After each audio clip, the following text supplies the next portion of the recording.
welcome to another episode of Raman Reasons. I'm talking to you at the end of the second day's play at Edgbaston, and India are in the driver's seat at the end of play on day two. That was because India made early inroads. Akashdeep coming into the side in place of Bumrah picked up two early wickets, and he was well supported by Siraj, who picked up a wicket as well to reduce England to three down quickly. And that was the kind of start the Indians were looking for after piling up a huge score of 587. The huge score was made possible by a fantastic and monumental effort from their captain, Shubman Gill, who got 269, which is the best for an Indian captain in the history of cricket, at least in the history of Indian cricket. His innings was a role model of technique, temperament, control, patience, and just about every element that you would seek in a top notch batter. He walked out to bat, and from the time he came to the crease, he was absolutely solid and he was totally in control of whatever he did out there at the crease. It didn't matter whether he was defending or whether he was playing aggressive shots. Everything he did was almost close to perfection, and he was totally in command of just about everything that he did on the field. His absolutely magnificent innings ensured that the England attack was thwarted, and it was not too long before they ran out of ideas as he put up a huge partnership with Jadeja at a time when India was slightly in a spot of bother. Their partnership of 203 came about at the right time, and that obviously put an end to whatever plans England might have had of bowling out India cheaply and gaining an upper hand in the Edgbaston Test match. But before all this happened, there was a lot of discussion about the 11 that India decided to play eventually. They made three changes in the side, and the resting of Bumrah was obviously open to debate, and quite a lot of views were expressed about that particular decision. The general feeling was that Bumrah should have been played because he did not sustain an injury, and also that there was a gap of 1 week between the first and the second test match. And that's the reason why everybody felt that Bumrah should be playing, especially with India looking to level the series after suffering a defeat at Headingley. However, the induction of Akashdeep in the 11 has proved to be the right one, at least as far as things stand now, as he's picked up two early wickets and he's provided a fantastic start for the Indian team. Now, getting back to the Indian innings, left-hander Jaiswal once again made his presence felt with a very patient knock, and he was unlucky to miss his century. I've seen that boy right from his under 19 days, and he's got the knack of getting runs, especially when it really matters the most to his side. He's done that at the under 19 level, he's done that for his IPL franchisee, and he's doing that for India and international cricket as well. The way he adapts and the way he goes about his batting is a treat to watch because he is not afraid to get his hands dirty, and if need be, he is willing to hang in there and just try and accumulate runs. Normally, he likes to get runs quickly, he likes to be uh, very classy, but he's also capable of grinding it out, and that's exactly what he did out there on the opening morning of the test match. Karun Nair looked really good, but he would be really kicking himself because he's missed out on a start that looked really promising. He played some lovely shots in his short stay, and quite obviously, he'll be hoping that he gets to bat once again in this test match. But it looks unlikely if England are bowled out for a low score on this venue. However, we'll have to wait and see what happens to that. But before that, the Indians have a lot of work to do.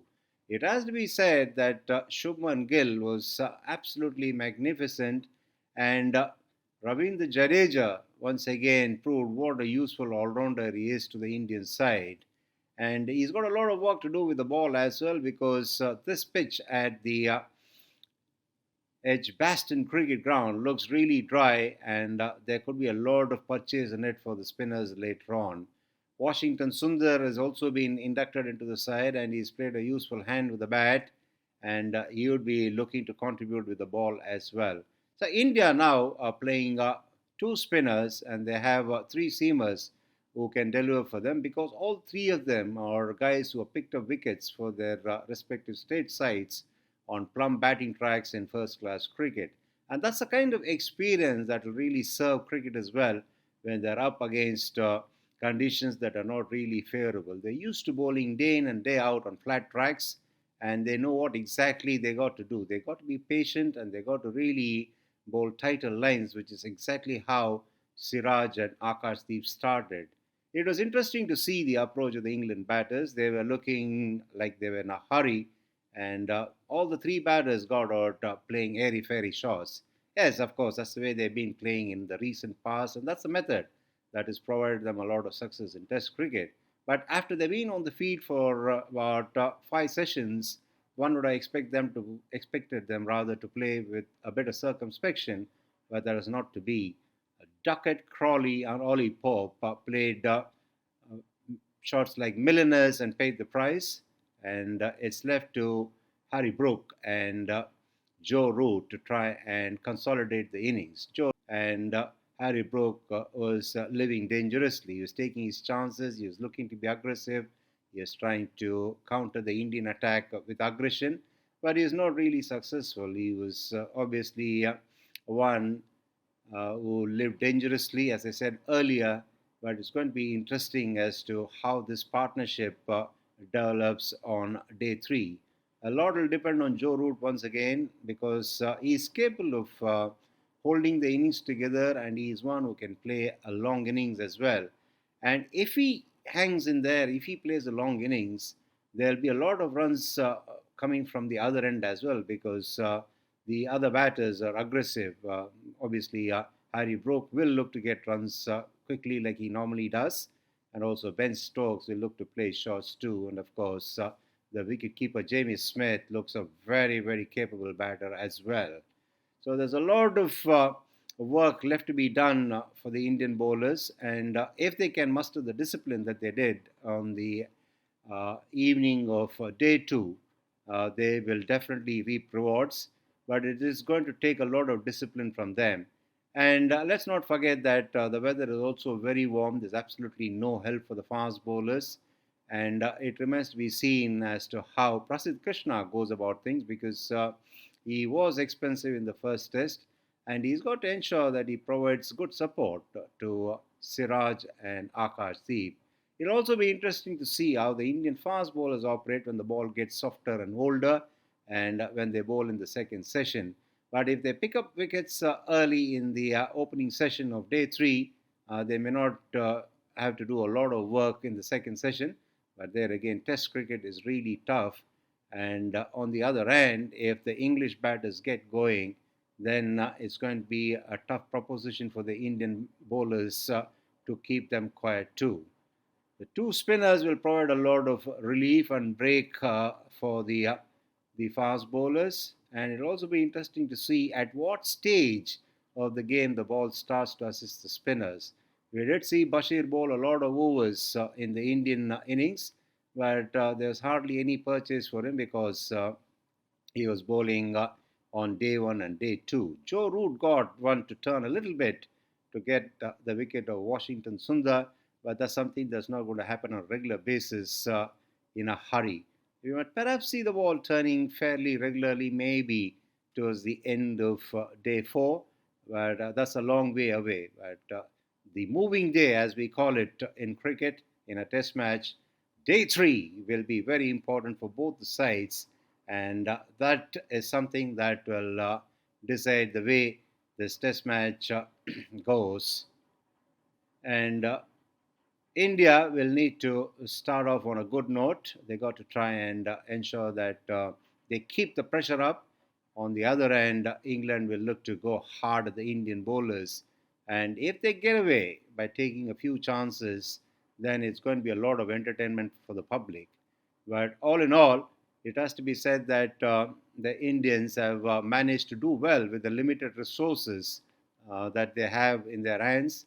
And despite whatever people thought of their prospects in this series, they've been really surprising their fans as well because they put up good performances. They lost the first test, no doubt. But what they've done is that they've given everybody the confidence that they're capable of coming back into this series.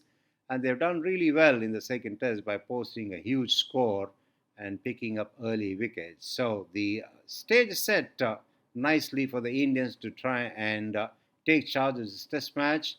But a lot will depend on day three. So we are all set for a fantastic day's cricket at Edgbaston, and I hope the weather stays friendly enough for cricket to happen right through the day. Let's wait it out and see what happens on day three, and if India can get ahead, it's going to put a lot of pressure on England. So that's exactly what all of us want. But as far as the Indian captain is concerned, he'll be delighted with the way he's batted, with the way things have gone for him personally. But he would want things to go well for his side as well on day three. Let's all hope and support our boys on day three. So until I catch up with you next time, be good and stay safe.